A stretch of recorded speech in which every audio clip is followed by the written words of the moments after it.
Hola amigos, ¿cómo están? Hoy tengo el gusto de estar con un gran amigo, impulsor de este proyecto.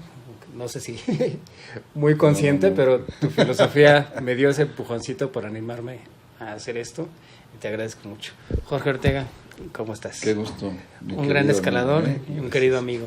Gracias, con mucho gusto. Nos conocimos en circunstancias más bien de trabajo y a lo largo ya de algunos añitos, pues ha ido naciendo una amistad, ha ido creciendo y he ido descubriendo a un gran escalador, ¿no? Oye, pues qué agrado que estemos juntos y con mucho gusto. ¿En qué te puedo servir? Y con gusto. Pues quiero seguir descubriendo a ese escalador que hay en ti, Jorge, ese alpinista, y entender un poco de dónde venimos, ¿no? Yo voy a 40 años, pero atrás veo una mentalidad muy distinta a lo que hay en los chavos, pero me llama más la atención cómo se veían las cosas hace unos años más atrás. Pues sí, hace bastantes, ¿no? Porque yo creo que yo voy como a 45 o 50 años de escalador, y en aquel entonces era un mundo desde luego muy diferente y un México muy diferente.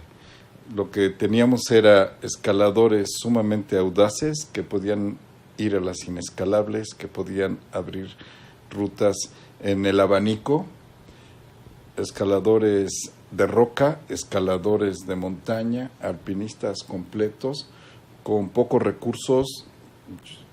Había que tener botas, una mochila. No existía en aquel entonces el arnés, cuando yo comencé a escalar, y mucho menos ninguno de los instrumentos que hoy existen. Entonces ha sido para mí una oportunidad ver cómo la técnica y la tecnología se ha incorporado, y también una cierta confrontación, ver cómo la filosofía de la escalada en cierta forma se ha deteriorado. Ojalá lográramos empatar una y otra para levantar verdaderamente el nivel en México. Cuéntanos un poco de tu historia, Jorge. ¿Cómo te acercas tú? ¿Cómo? Bueno, pues yo empecé por dos razones. Una, porque desde que tengo memoria, cuando era niño, en la cama, en la cuna en la que yo estaba, había una ventana y se veía el Popo y el Lista todas las mañanas. Y después, algunas películas a mí me marcaron, como La montaña siniestra y La muerte de un guía, que eran ascensos al Matterhorn, donde en la escena se veía escaladores con equipo, el concepto del guía, el concepto del cliente, el concepto de la montaña, el gusto por subir y alcanzar la cima.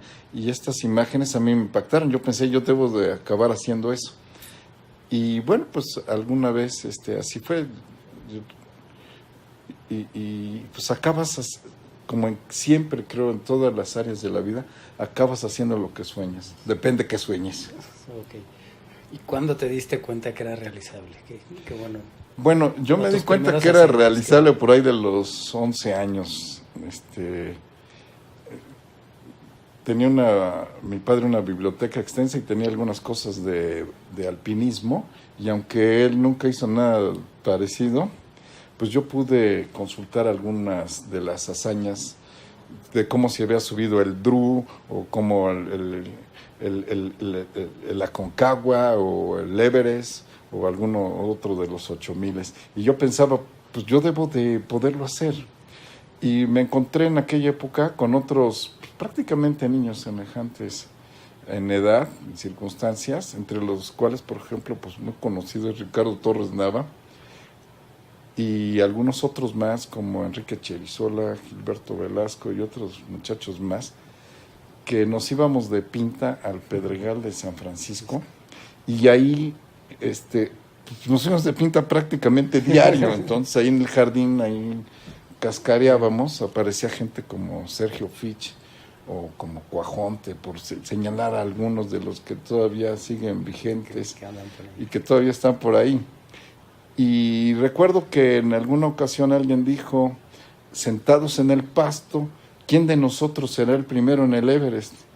Y creo que eso era interesante, porque definitivamente éramos niños o adolescentes que estábamos decididos a hacer algo contundente. Y lo que seguía para México era ir a los 8000 o a las montañas más altas del planeta. Eso era lo que seguía. Ok. Y en ese, ¿quién levantó la mano? Bueno, o tú de qué manera empiezas ya a armar un proyecto, y sé que te has ido a muchos lados y que tenías por ahí una lista, ¿no? De lugares a los que tenías que ir. Sí, bueno, ¿no? sí, ahí me parece interesante tu pregunta para mí mismo, ¿no? O sea, yo me daba cuenta que yo no tenía ni la intención, ni tal vez ni las habilidades, ni el tiempo para pensar en los 8000, ni siquiera el objetivo. Las montañas demasiado altas no eran mi objetivo. Yo tenía en mente las montañas más hermosas del planeta. Era otra cosa, las más bellas, las que me pudieron ofrecer escaladas técnicas, un reto, tramos extraordinarios de belleza, que se pudieran fotografiar, que se pudieran filmar, y eso es lo que a mí me pareció. Y además eso coincidía con la época en que yo tenía que decidir si entraba o no a la universidad, y si entraba a la universidad a qué tipo de carrera, y si entraba a ese tipo de carrera, qué tipo de vida iba a llevar. Entonces, pues en aquella época lo que yo hice fue anotar las montañas que a mí me parecía que yo debía subir el resto de mi vida.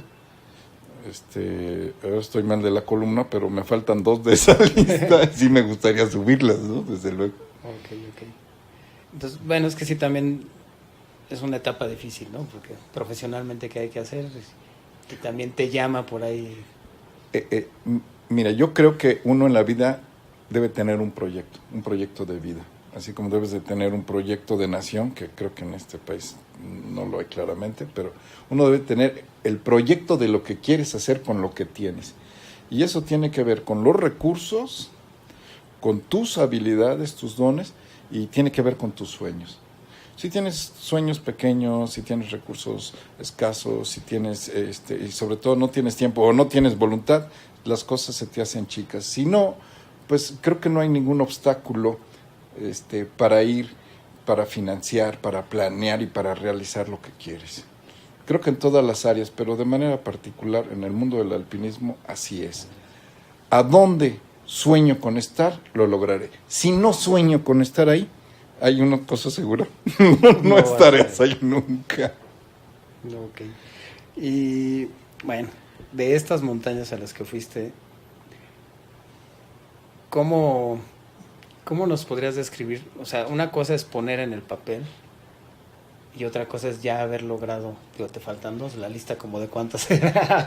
Bueno, sí, era una lista, digamos, de unas 34, 35 montañas. Y bueno, corresponde a la época, ¿no? Y al enfoque. Por supuesto, yo pensaba en el Half Dome, o en el Capitán, o en el Alpamayo, en el Matterhorn, en el Mont Blanc, en el Longs Peak, cualquier montaña que supusiera básicamente una técnica mixta, en donde tuvieras que ampliar la cuerda, protecciones, aseguramientos, movimientos de cordada multilargos, piolet, crampones, probablemente mal clima o nevadas, aire, cumbre. Y volver también supusiera un reto, ¿no? Regresar. Entonces, ese tipo de montañas y de escaladas fue la que me gustó. Y yo lo que pensé, en México tengo que hacer algo parecido, algo que me sirva de training, de entrenamiento para llegar a aquellas. Si no lo puedo hacer aquí, el análogo, pues menos podré ya. Entonces, ese proyecto de vida tenía que ver también con proyectos de montañas viables. Y cuál primero, cuál después, y las ¿Como avanzando. cuánto tiempo invertías de entrenamiento? Bueno, empezando tal vez por el Capitán o el Half Dome. O sea, ¿cuánto tiempo era tu proyecto, o sea, de entrenamiento? ¿Ibas programándote? Sí. Yo siempre pensé que creo que es como en la vida, puedes sacar algo por año, puedes quitarte un defecto, o puedes ganar una virtud, o puedes hacer un ahorro, puedes tener un logro, digamos una cosa por año. Y para mí suponía cuántas horas iba a dormir, qué iba a comer, si iba a aumentar o no de peso, si tenía que ir o no al gimnasio, si tenía que hacer montaña, si tenía que desarrollar técnicas, si tenía que comprar equipos, con quién lo iba a hacer, quién participaba de sueño, y si no había nadie, que también eso es Digo, importante. sobre todo para los que van empezando, ¿no? Y ahorita, o sea, se vale soñar, se vale tener la mira en altas montañas, o sea, pero hay que aprender a hacer también esta parte del proyecto, ¿no? Sí, no, Que eso es tener paciencia y hay que absolutamente. ir poniendo... Yo diría que hay que desarrollar una metodología. Primero, lo sueñas. Después de que lo sueñas, ese sueño lo interpretas como una visión. ¿Cómo ves tu vida incorporando eso en tu historia personal y en la de los que te rodean? Y esa visión se convierte para ti en una misión a realizar. Y es un plan, o sea, ya no es un proyecto, es algo que tiene una estrategia, algo que tiene una metodología, algo que requiere equipo, algo que requiere programa, didáctica, y un día lo ejecutas. Pero el ejecutarlo es la parte final. Todo lo demás está antes. Y dije, lo primero es soñarlo, y ejecutarlo te puede llevar, depende de la meta, pero digamos, un día, 2 días, 3 días, 1 semana, 2 semanas, no sé lo que te lleve. Pero atrás de eso ya hubo varios meses y una cierta disciplina. Entonces, si fumas, no fumas, si tomas, no tomas, si duermes, no duermes, o sea, supone una cierta disciplina, un orden. Y yo creo que escalar, y aquí aporto de lo que yo creo que escalar sobre todo es un asunto de estilo de vida, de pensamiento, de mística y no de deporte. Yo no creo que el alpinismo sea un deporte. Yo creo que es mucho más que eso. Sería muy triste que alguien pensara que el alpinismo es un deporte. O sea, digamos, la parte física es una parte de... Es una parte y hasta diría no la más importante. Depende de la fortaleza de tu psique, de la capacidad de tu intelecto para tomar decisiones asertivas, para hacer mucho con lo poco que tienes y realizarlo. Entonces yo creo que ser un alpinista completo, es decir, un escalador, un montañista, un caminante, implica también habilidades pues de poeta, de filósofo, de científico, de técnico, pero sobre todo de ser humano, porque este no es una competencia, es una colaboración, es una integración al cosmos, no son récords, no son medallas. Puede aparecer en alguna revista que alguien hace algo, sí, pero bueno, eso es una noticia.